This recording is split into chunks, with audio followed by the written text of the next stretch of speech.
Hello everyone, आज हम लोग पढ़ने वाले हैं इंग्लिश क्लास 7 का चैप्टर 5। तो आज का टाइटल है आपका चैप्टर का गुड बाय मिस्टर चिप्स। तो ये एक स्टोरी है। तो आइए सबसे पहले इस चैप्टर में जो भी आपका डिफ़िकल्ट वर्ड्स है उसको पहले देख लेते हैं।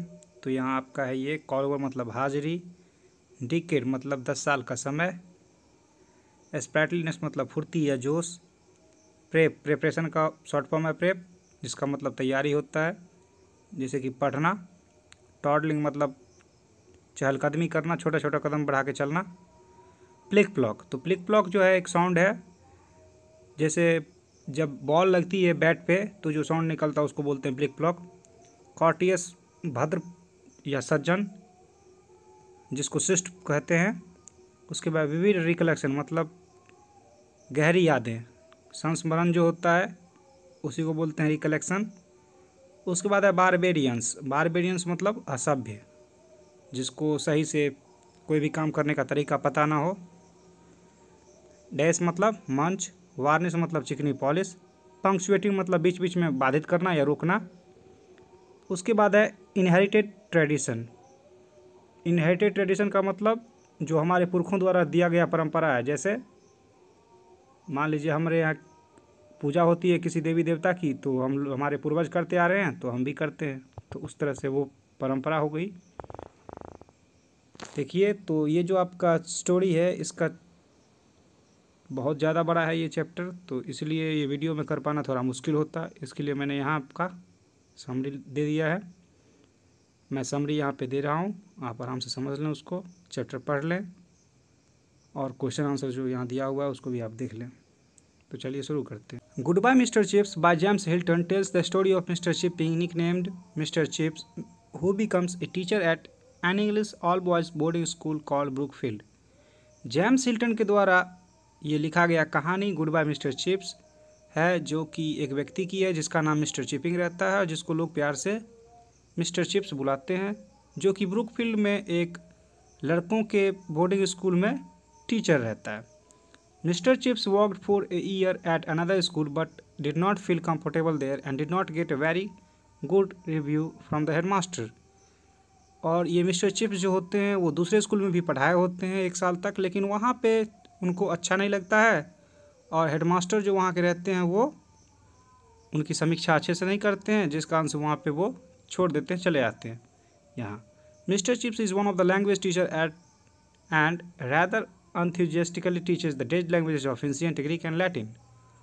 मिस्टर चिप्स एक लैंग्वेज के टीचर हैं, भाषा के टीचर हैं, और वो बेमन से ग्रीक और लैटिन की मृत भाषाएं पढ़ाते हैं, यानी जो कि भाषाएं जिसका कोई यूज नहीं है, जो मृत है, उस भाषाओं के वो टीचर हैं। Privately he feels that learning this language is rather meaningless but nonetheless goes through the motions.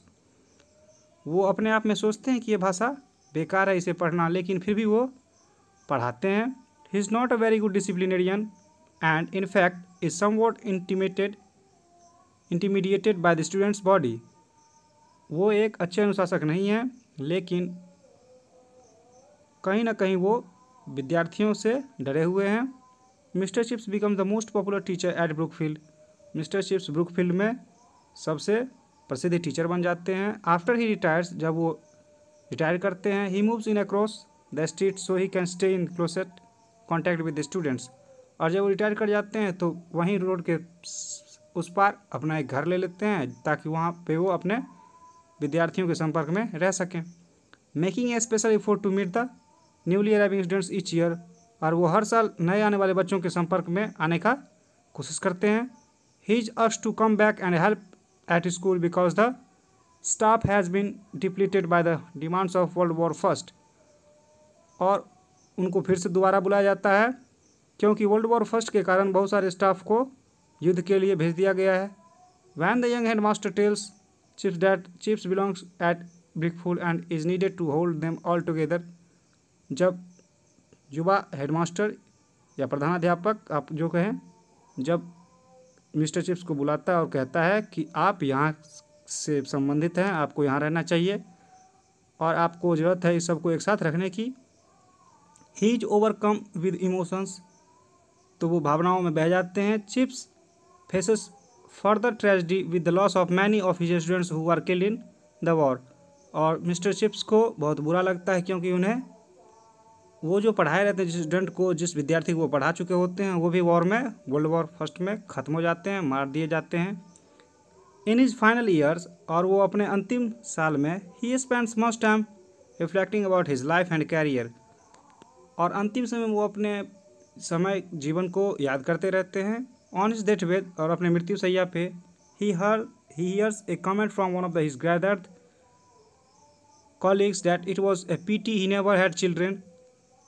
तब उसे अपने सहकर्मियों की एक याद आती है, सहकर्मियों की एक बात की याद आती है, जो कि कहता है कि बहुत ही दयनीय है क्योंकि इसके पास एक भी बच्चे नहीं हैं। He corrects the person he has had children thousand and thousands of them. तब वो उनसे कहते हैं कि उनके पास हजारों हजारों बच्चे थे। As he shuts his eyes for the final time, और जब वो अपनी आंखें बंद करते हैं, he is comforted by the thoughts of his beloved students. तब उन्हें अपने प्यारे विद्यार्थियों की याद आती है। तो यही था आपका ये पूरा समरी। अब आपका चैप्टर आप आराम से देख लें। इस चैप्टर में बहुत ही बड़ा चैप्टर है, आराम से पढ़ें, थोड़ा थोड़ा करके, और समझें। और फिर इसका क्वेश्चन आंसर जो भी है इम्पोर्टेंट है, उसको आप देख लें। वहाँ मैंने इस वीडियो के डिस्क्रिप्शन में डाल दिया है, आप आराम से उसको चाहें तो कर सकते हैं, बहुत बड़ी बात नहीं है।